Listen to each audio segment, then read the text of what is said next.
APEC? No, he's back. He was here this morning. Yesterday morning. He was here yesterday. Okay, we are live.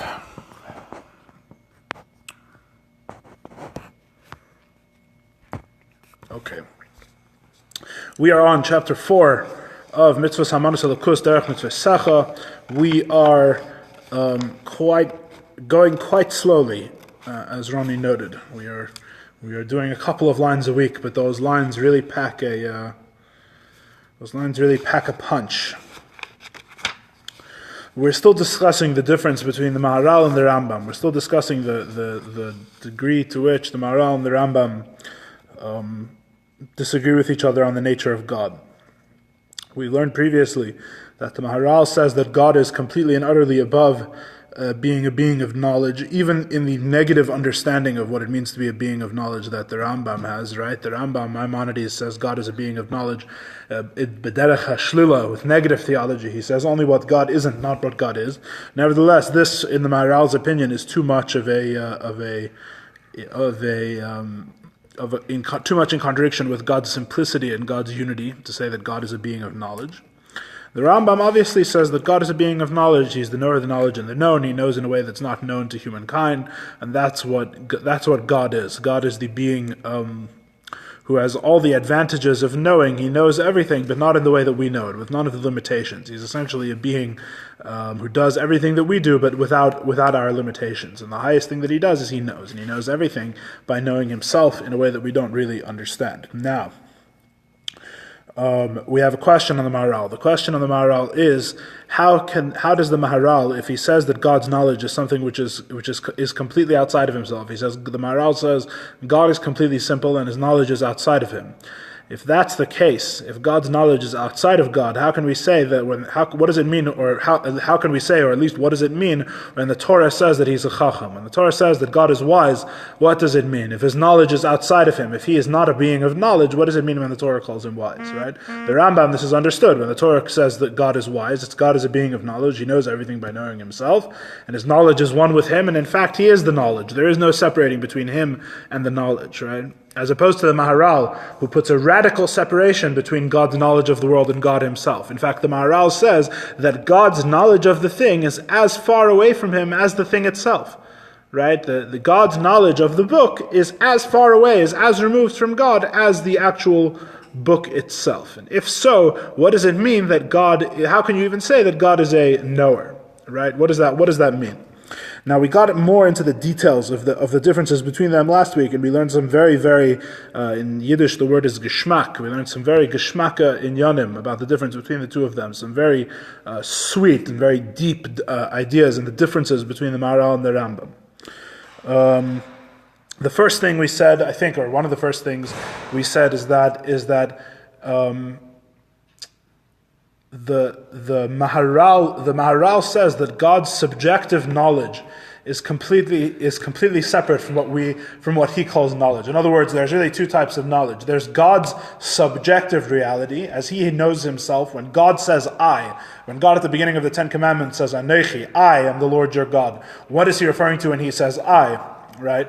The Rambam says what he's referring to when he says I is his knowledge. He has a knowledge of himself, and his knowledge of himself is himself, and it's all united as one. That's the Rambam's perspective. The Maharal's perspective is that God's self-knowledge, or the words that he uses, Masher hu yizbarich makir amitoy, this that he may be blessed, recognizes his own truth. This is beyond God's knowledge. God's knowledge is of things outside of himself, right? We came to a very strange conclusion that the Rambam says God knows everything by knowing himself. The Maharal says God knows everything by knowing the thing. The only thing he doesn't know is himself. Again, I'm going to repeat that. This is one of the things we did last week, and we're not going to explain it as long as we. And we're not going to explain it for as long as we did last week, because we did this already. But we said that, ironically, the Rambam says God knows everything by knowing himself. He's the knower of the knowledge and the known. His knowledge of everything, his knowledge of anything and everything, right? His knowledge of this book is who he is. It is totally caught up in his own identity. There simply is God, and part of being God is the knowledge of this book. The knower, the knowledge, and the known are all one. The Maharal says that God only knows things outside, and so he knows the book by knowing himself, right? He doesn't really know the book. In fact, according to the Rambam, right, as we said, the real correct thing would be to say that we don't say that God knows. According to the Rambam, God doesn't know. God just gods, and part of being God is that he happens to know about everything by some method that's mostly mysterious, by some method that we don't understand. By being God, he knows everything. It's not, you don't say God knows. The Rambam would never say that. That would be a limitation on God. God gods, but by being God, being God has certain privileges. It's a stupid way of putting it, but being God has certain privileges. One of the privileges of being God is that you know everything. Basically. It's a silly way of putting it, but that's basically the idea.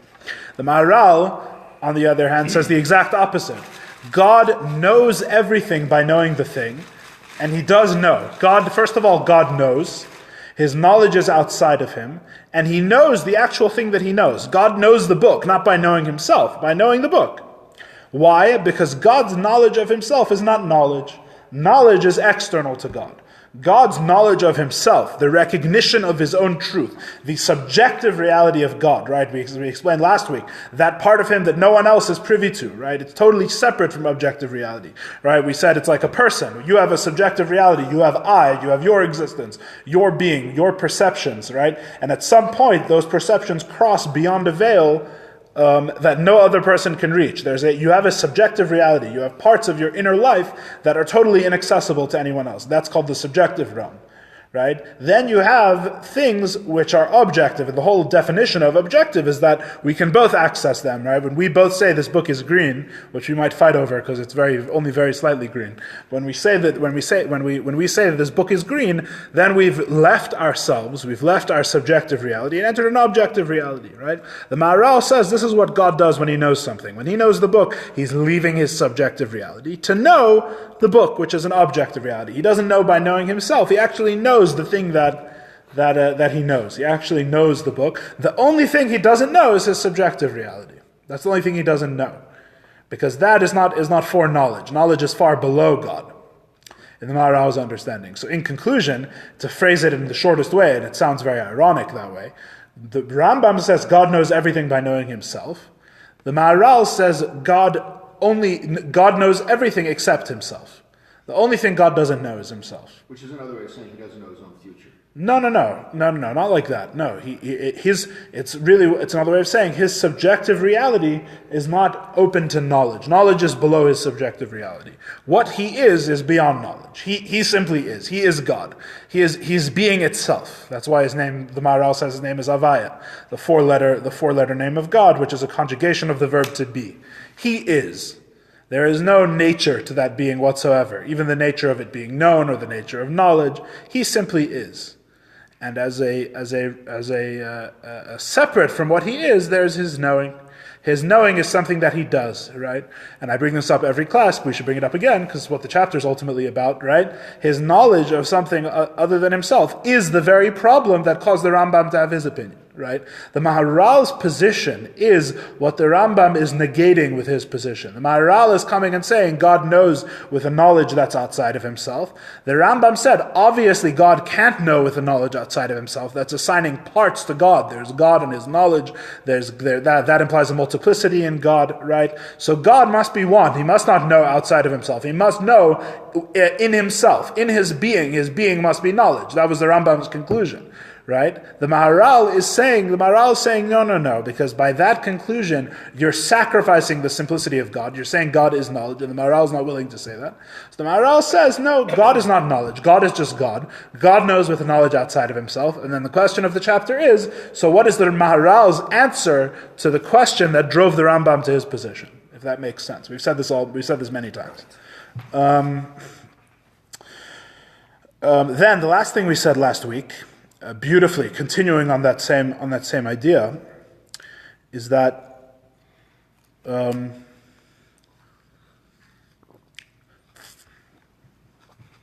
we explained we learned a lot from a very very short one or two lines here, but we explained that the Tzemach Tzedek goes on to explain why the Maharal why the Maharal says there's knowing at all, right? Again, because the question is, right, the implicit question is, if the book and God's knowledge of the book are equally distant from God, right, having the knowledge of the book does not really act as an intermediary between God and the book, in the Maharal's understanding, right? The book and the knowledge of the book are equally distant. So why bother even knowing the book? Right, is the question. If knowledge is not something that he needs, but knowledge is something that is additional to his essence, and he does outside of himself, he lowers himself down to know the book, so why even bother with knowing? Why not just create the book? What does knowledge add to the process? What does knowledge accomplish, this act that he chooses to know? Well, why can't he have multiple parts? Why can't God have parts? Because he's one. Because he's God. Well, that's part of his oneness. No, because God's by. You can't just add parts to his oneness. It doesn't work like that. We've explained it before, but It's not an appendage. That would be by scenes. If he's no, seamless. But you can manage stuff as such. no. The idea is that God, by definition, is he who everything depends on, and he depends on nothing. Long story short, if he has any parts, the parts lack something and depend on other parts. Long story short, that's the very short version. And therefore, none of those parts are God. There must be something beyond the parts which are God, right? And then this leads to an infinite regress, right? Then you have the next thing, which unites the parts together. So then the question becomes, so why does this whole depend on individual parts? Why can't the whole just be one? Why doesn't it suffice on its own, right? Then you have a God that depends on his own parts, right? That sounds like having a body, right? You have all these problems. The bottom line is if you're going to have a being who is dependent on nothing and everything is dependent on him, he has to be utterly simple. This is a philosophical foundation that both the Rambam and the Maharal agree on. That's the philosophical foundation that both the Maharal and the Rambam would agree to. So we explained, so then why bother knowing? Why bother leaving himself to know? If the book and the knowledge are equally distant from him, why does he bother to know? And we gave a beautiful answer. He said,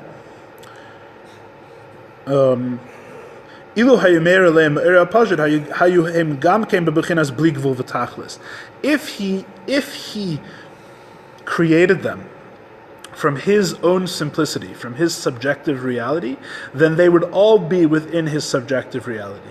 If there was no idea of an objective reality, right, and he created everything simply from his eye, from his eye, everything that he created would be part of his subjective reality.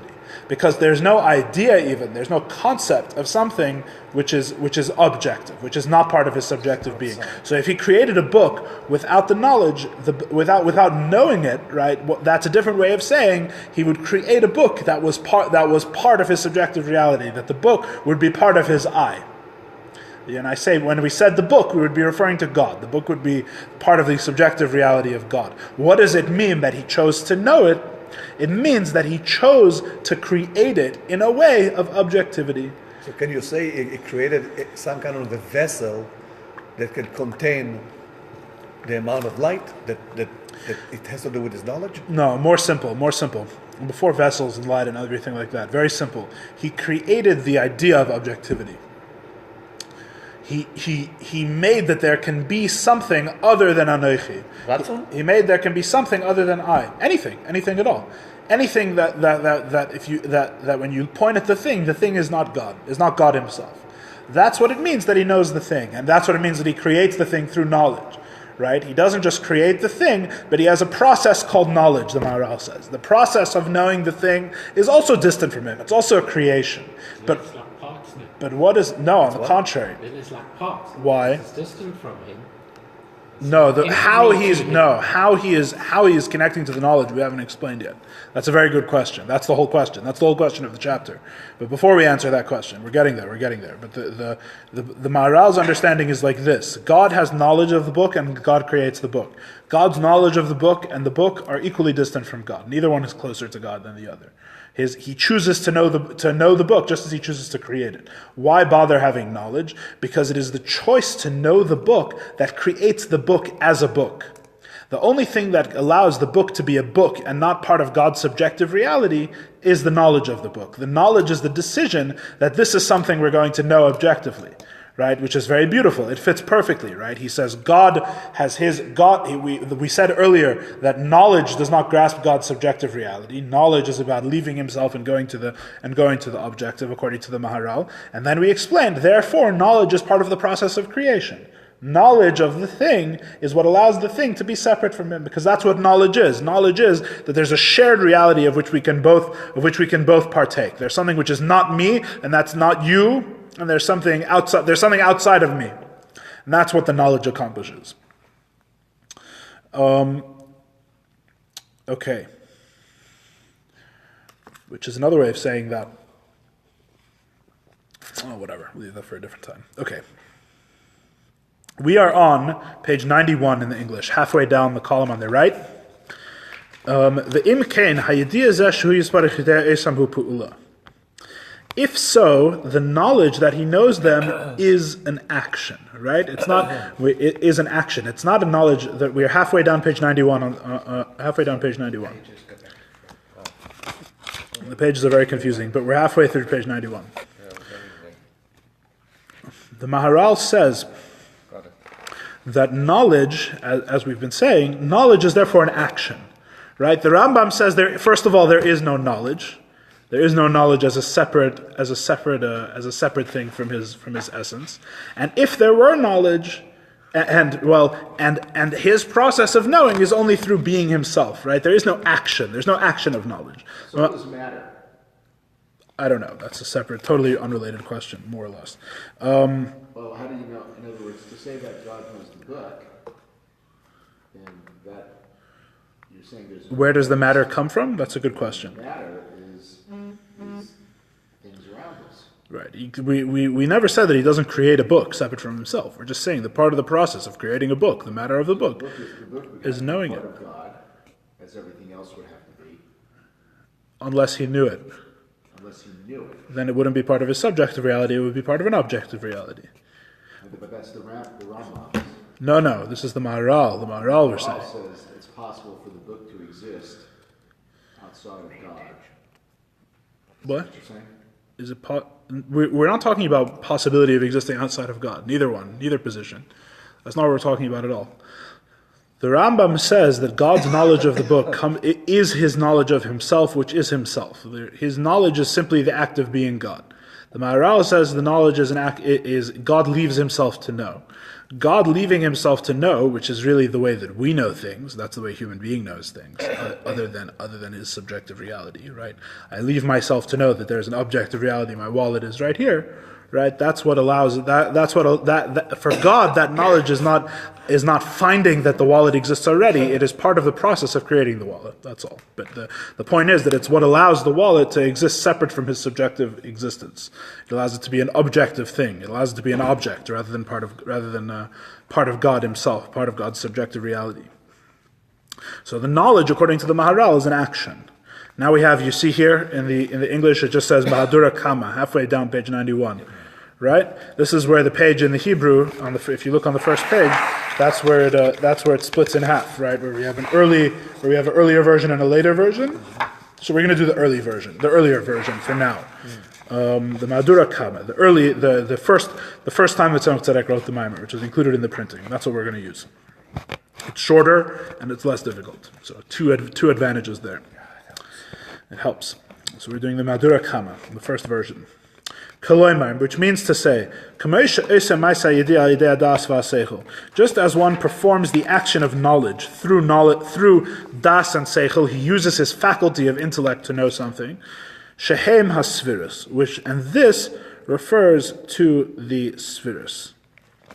This is what we mean by the spheres. Now we're bringing the spheres, we're bringing this Kabbalistic concept into our Maimer. This is really the first time we're doing this officially. This is what is referred to by the spheres. When the Maharal says that God knows, and knowledge is an action, and the action is something which is outside of him, right? And it is through this that it allows the thing to be an objective. Oh, hi, Eliyahu. This is a friend of mine. It's an old friend of mine, everyone. Welcome. Good evening. Welcome. Should we have tea, coffee? Please, help yourself. Tea, coffee, wait. With the koach. Would you like a tea or a coffee? Enjoy. I don't mean to interrupt your line. No, not at all. Honest? Huh? I don't know. No, thank you. You have to ask him yourself. What do you need? Okay, so this process of knowing, this knowledge, in which he knows the world,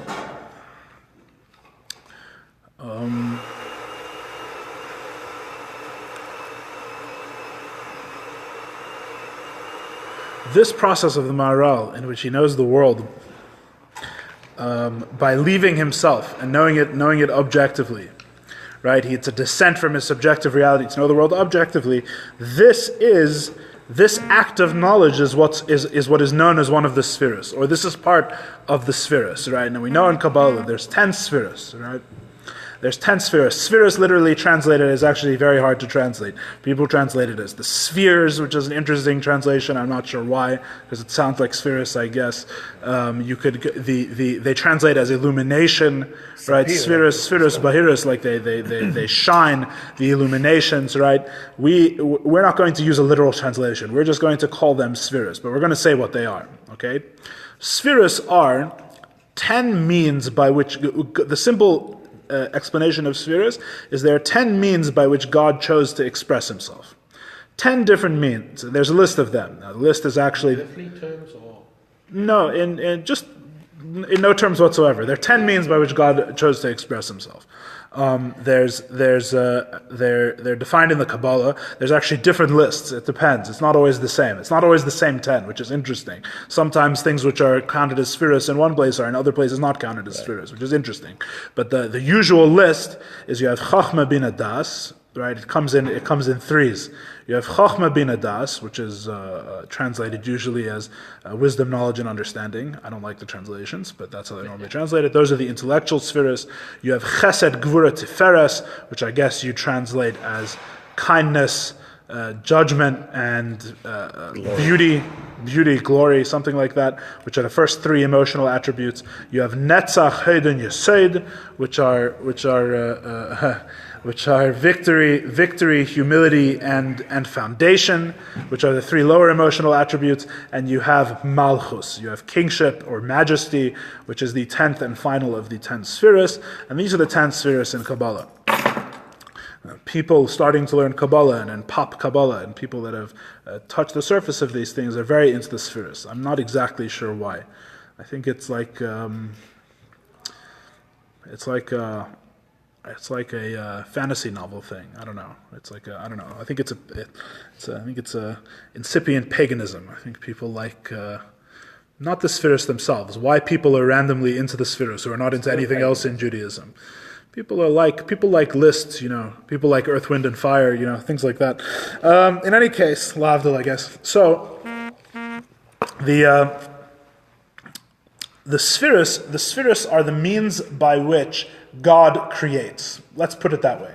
The spheres are the means by which God creates. When God creates a world, the world has 10 spheres. The 10 spheres are the spiritual DNA of that world. They are the 10 building blocks, or the 10 means by which God creates the world. Now, the 10 is more the spheres, and that there are 10 of them, and what they are is more or less, in Kabbalah, arbitrary. There's nothing that necessitates 10, more or less. There's explanations why 10. There's explanations why it all fits and why everything fits together. But it's explained in Chassidus that he chose 10 from an infinite number. What's beyond the 10th, we have no idea. In terms of choosing, there's something called the endless spheres or the infinite spheres. There's a point in the process of creating the universe, or creating all universes, that God chose these 10 specific spheres, and he chose 10 and not 9, and 10 and not 11, and we don't really know why. It's an arbitrary choice. God chooses 10 spheres, 10 out of an infinite number. Those 10 spheres are the building blocks that create everything in the world. Everything that has multiplicity, everything that's separate from God's unity is created through the spheres. Now you can hear it's already starting to sound... This is basic Kabbalah, and the Maharal's opinion is the Kabbalistic opinion, as we've mentioned already at some point, that the Maharal's opinion is based on the Kabbalah. Now, you can hear when I say that the 10 spheros are the basic building blocks of the reality, and that anything that is separate from God's unity is created with the 10 spheros. You already hear how this starts to sound like knowledge. We've been describing as knowledge, that God leaves himself to create an objective reality. So that process of leaving himself to create an objective reality, and I brought meal for myself. And Baruch Hashem, eat and be merry. This process that he leaves himself to create an objective reality, and this process that he has spheros which he uses to create things that are aside from him, are similar processes. The spheros are a little bit like this, right? We know. Imagine the spheros in terms of when I say they're picked from an infinite number, right? Imagine like this.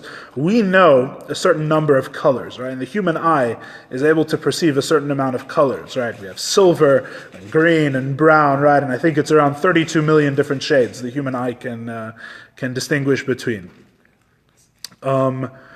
So everything, but the interesting thing is that the 32 million colors that the eye can perceive are really created from the combination of a very few primary colors, right? If it's light, then it's red, green, and blue, right? If it's paint or pigments, right, which is like the reverse process, because they absorb the light rather than emit the light themselves, right? It's a whole different process, right? If you combine red, green, and blue in light, like on a computer screen, you get white. If you combine them on paper, you get very ugly brown. Yeah, on paper, in colors, it's different. It's a different set of colors. I think maybe,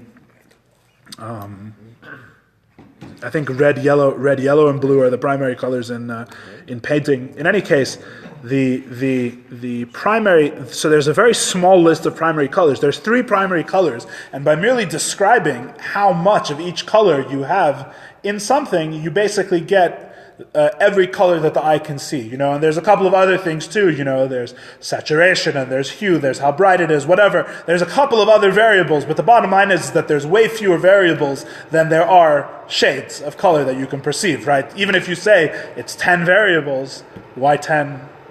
Because it fits the analogy. Even if you say there's 10 variables, right, those 10 variables in combination can produce the 32 million colors that the eye can see.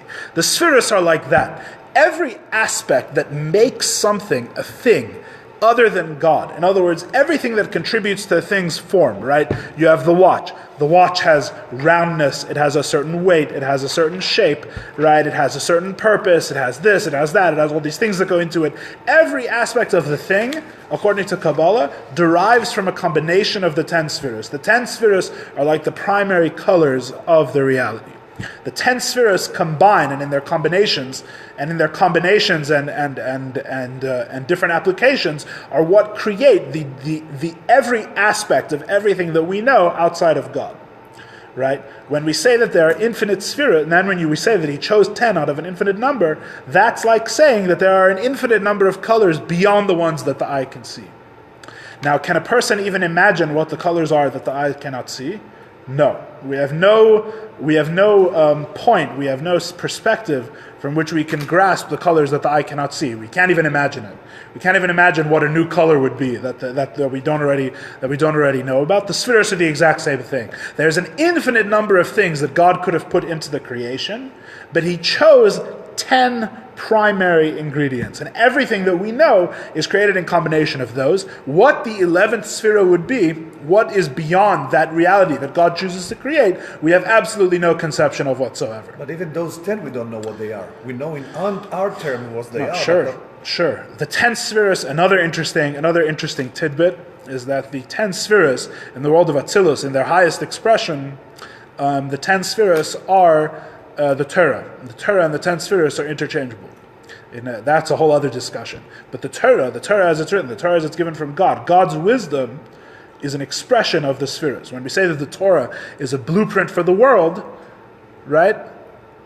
we mean nothing other than what I was just describing, that the spheres are the source, and they are the things which in combination create every aspect of everything that's within the world. We say the same thing about Torah. Torah is the blueprint for the world. And if you look in the Torah, you can understand the world, because the world is created from Torah. Which, by the way, means that when we say that we have only 10 spheres and we don't know what the 11th one is, that means the Torah also doesn't know. The Torah is also created with 10 spheres. The Torah itself is the 10 spheres. The 11th sphere, theoretically, is not in the Torah. The 11th sphere precedes the Torah. We have no idea what's in it. Our reality, even going back to Torah, which we say in Judaism and Kabbalah and in Chassidus, is absolutely fundamental and precedes everything in the creation. The 11th sphere, or what the other spheres would be other than the 10 spheres, precedes even the Torah. We have no idea. It is not given over, even in God's blueprint of this reality. There's no more than 10 spheres. That's some interesting trivia about the spheres, so you get an idea of what we're talking about here, of how fundamental an idea we're talking about. So the Maharal says like this, that God's knowledge of the world, this process of leaving himself and creating an objective reality outside of himself, right? That process is the spheres, is included in the spheres.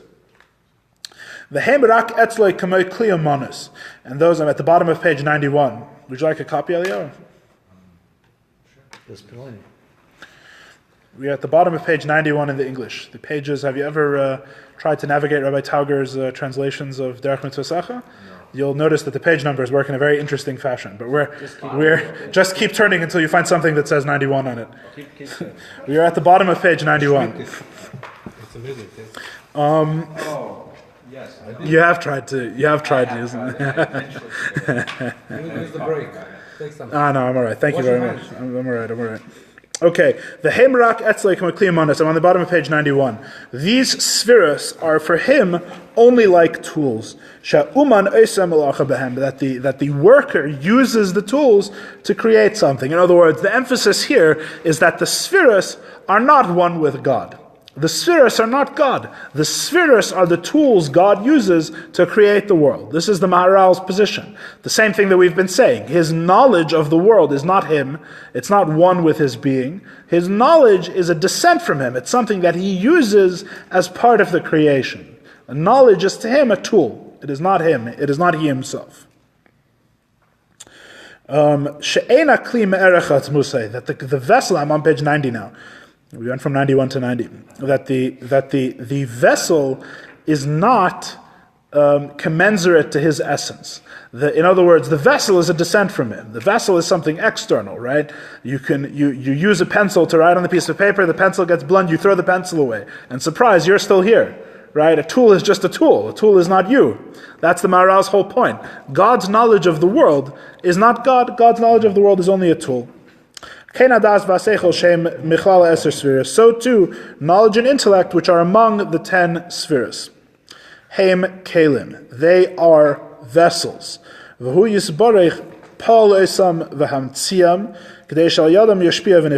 God causes them to exist and brings them into being, so that through them he can influence and relate to the world.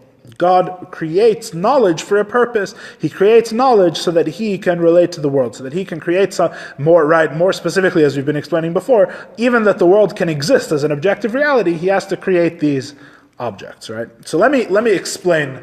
It's more of an interface than Yes, exactly. It is an interface. That's the exact point. But it's not. The thing is that the interface is totally separate from him. It's a separate interface. We're saying. This is only, everything we're saying is only making the question, the fundamental question of our chapter, more powerful, right? The fundamental question is, how does the Maharal deal with the questions that force the Rambam to take his position? Again, how does the Maharal deal with the questions that force the Rambam to take his position, right? The Rambam says that God doesn't know. God is God, and by being God, you know everything automatically. God doesn't know. There's no action of knowing. That would contradict God's unity, right? To have an action of knowing. God's unity, God is one. In that oneness, in God being God, it happens to be that he knows everything. But there's no action of knowledge, right? The Maharal says no. The God that you have by doing that, the God of the Rambam, who is the God who knows everything as part of his being, is compromised. That is not what we mean when we say God. That is not a being of perfect simplicity, because ultimately he's a being who still knows. The knowledge is part of him. He exists to know. Part of his existence is caught up in knowledge of the universe. That's not right. God is God. The universe is completely external to him. Knowledge is completely external to him. God is not a being of knowledge. He's not even the being of knowledge that the Rambam knows only through negative theology, right? Where the Rambam says, we don't know anything about him, right? We don't know anything about him. We just know that he's not ignorant, right? We just know that there's nothing he doesn't know about. That's all the Rambam is willing to say about God's nature, right? The Maharal says even that's too much, because ultimately what you're describing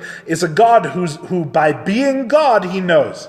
And that's a descent. That's a descent in God. That's a God who, knowing the world, is part of what he is. And that's not right to the Maharal. The Maharal says God is God. There is no aspect of the world whatsoever that's part of what he is. God is simply God. His knowledge of the world is something which he creates. It's something which he creates that is as distant from him as the thing that he knows. It's a descent from him. He leaves his subjective reality to know the world in an objective fashion. Right? And ultimately, the knowledge is like a creation. The knowledge is like anything else. The knowledge is a tool that he must create to create everything else. Long story short. So the question is now, how can you say that the Maharal, that the Maharal has God knowing with a knowledge that's outside of himself? Right? If knowledge is a vessel and knowledge is a creation, then we're really back to the drawing board. Right? So how does God interact with this knowledge? What is God's relationship to this knowledge itself? Right? The Rambam's question was, what was God's relationship to the world? And he said that God can only relate to the world by knowing himself. The Maharal's question is, no, God relates to the world through his knowledge. He has vessels that he creates. He creates tools, spheres. He creates a means by which he can relate to the world, a means by which the world is created. How does he relate to those means? In other words, how does God know his knowledge then? Right? The Torah says God is a chacham. It says God is wise. What we're describing is not God is wise. How is God wise? God creates something which is called wisdom, which is totally separate from him, right? It's like saying the mechanic that works at the car factory. You say, oh, Dan, he works at the car factory. Dan is a Chevrolet. It's like, no, Dan is Dan. Or it's actually more accurately like saying Dan is a wrench. Right? Dan has a wrench, and he uses the wrench to make cars. Yeah, the wrench and neither the wrench nor the car is Dan. Dan is just Dan. So what? So how can the Torah, number one, how can the Torah say that God is? How does the Maharal explain how the Torah says God is a chacham? Right? God is a wrench user according to the Torah. Right? Dan is not a wrench user. Dan is just Dan. At his work, when he needs to make cars, he uses a wrench, or needs to fix cars, whatever it is, he uses a wrench. Right? You understand the problem? The Torah says God is wise. But if Dan would be the owner of the tools, actually making the tools by himself? But the thing is that according to the Maharal's understanding, the way it has to be is that his knowledge of the world is as far away from him as the world itself. In other words, you're not accomplishing anything. Then it becomes, okay, so leave the world out of it. So you just have his knowledge, but his knowledge is as far away from him as the world is. So now you say, how does he make wrenches? So you go back a step. So how does he make a wrench? Yeah. So you say he uses a forge, or he uses whatever it is. He uses an anvil. Yeah. So now it becomes, so how does he use the anvil? Right. And then you go back to the anvil. You just keep going back and back. You understand? If the wisdom and knowledge is far away from him, is he still the owner of that? Is it part of him or not even a part of him? I guess that's the question. The Torah says God is a chacham. The Maharal says his chachma is a creation, just like this cup is a creation of God. But still, but you don't say God is kosi, right? Of course, but I mean, even though you hold the kos, I cannot tell you. I mean, you are the kos. You're saying in terms of ownership. I don't know if ownership is enough. Ownership is enough. Also the creation, because I mean, if God is the creator, he creates that tool. So he knows how the tool works, he knows better than the tool. There's two problems with that. The first thing is that the Torah says God is a chacham. Right? When you say someone is a chacham, that's not what you mean. You don't say he owns a tool, right? You don't say he possesses intellect, right? It's even weird to think about it that way, right? You don't say he possesses intellect like he possesses a car, right? What you mean is that he is to some extent, or whatever, he is a being of intellect, right? That's what you mean, that when you say him, you're referring to the subjective, right? When God says I, that person God means. When he says Anochi, when he says I, that person is wise. That's clearly not what we're saying, according to the Maharal. Well, Maharal is saying, he has his own wisdom, but there's another wisdom which is... No, the Maharal is not saying he has his own wisdom. The Maharal is saying he's just God. All wisdom is outside of him. Okay, it's fine. So God is God, and all wisdom is aside of him. Yeah. And it doesn't mean, who created, who owns it, nothing. This is just one... item, and this is another item. Really, your question is the same question I'm asking, which is, how does he create the knowledge? What's his relationship to the knowledge? What do you mean his knowledge is just outside of him, right? That is the question. That's the question. And the question is, how can anything be outside of him, no matter what? Well, that's a very Hasidic way of looking at it. That's putting all the... that's not really the question. That's not really the question. The question, if that were your question, you wouldn't need to come to this class. No, I'm joking. But that's not the intellectual question. That's not the question that we have grounds based on what we know already to ask. The question that we have based on what we know already to ask, the question based on what we've learned already in the Maimer that we need to ask is how does the Maharal understand that God is wise, as the Torah says that he is wise, according to this understanding of wisdom? Or put slightly differently, what is his relationship to this wisdom that he creates that's outside of him? Mm-hmm. What is his relationship to it? Because clearly the Maharal, it does not hold that his wisdom is separate from him.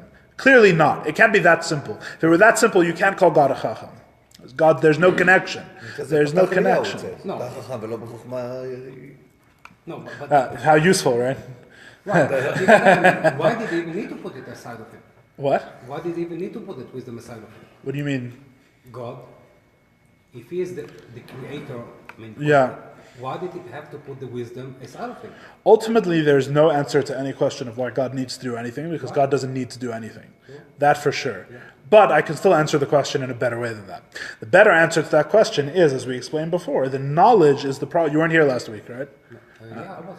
You were here last week. So last week, this is what we spoke about. That God, because God's process of knowing the thing is what allows it to be an objective reality outside of himself, right? That's what we said last week.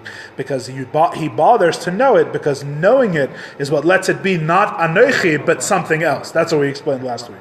That's why he bothers even to have knowledge, right? As we said, if the knowledge, that was the question we asked, if the knowledge is as far away from him as the thing itself, why not just create the thing itself? Why even bother with the knowledge? And we answered, because knowledge is part of the process of, that's what allows the thing to be an objective reality, right?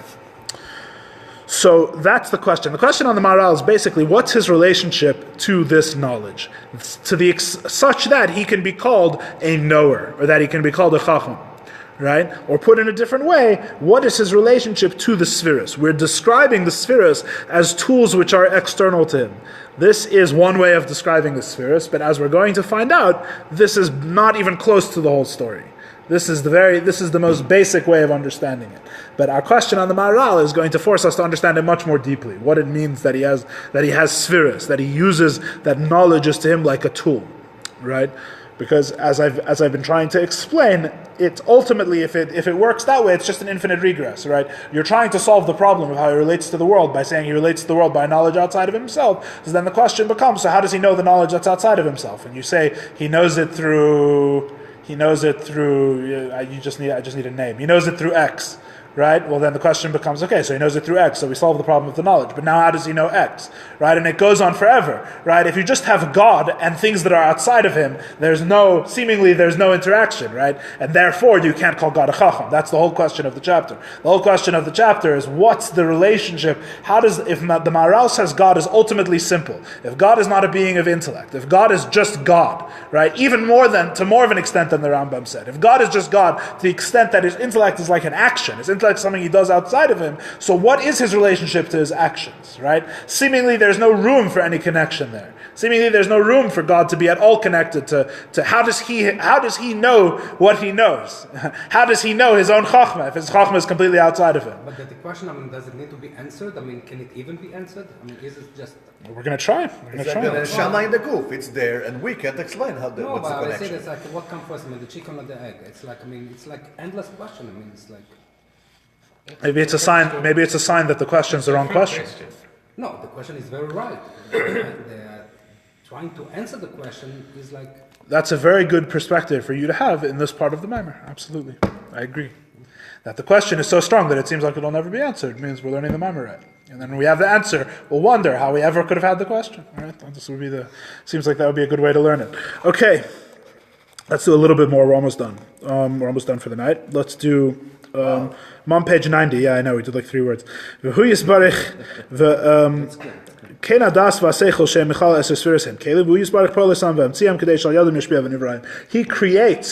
from himself and creates vessels.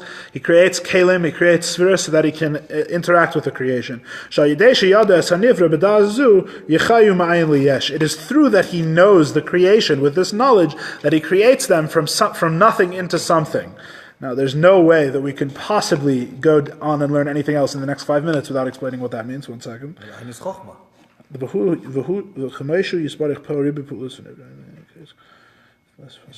And just as, let's do the next couple lines. Just as he creates many creations, an infinite number of creations, just as he creates everything in the world, he creates the whole world and everything in it, so too he creates intellect, right? More on the same point. Okay, let's stop there because then we're gonna. The turn is the next. We'll say it is, but it's a good sentence to divide in half because the second half of the sentence is where we say the first half was wrong. So let's save it for next week, right? It is through that he knows it that he creates it from nothing into something, right? This sounds very mysterious, but really this is the process we started explaining last week, right? It is through knowing it that he creates it from nothing into something. It is the process of knowledge in which he leaves his subjective reality and creates something objective that creates from nothing to something. In other words, what is nothing? Nothing is, there is no room for anything objective to exist outside of God. Something is, there is room for an objective reality outside of Anochi, outside of God himself. So his knowledge is the process of creating something from nothing. His knowing the thing is what allows it to exist, nothing from something. His knowing it is, in other words, his knowing it is what creates it. Now, there's obviously more to creation than just that, right? As Spencer pointed out, where does the actual thing come from? What's the material?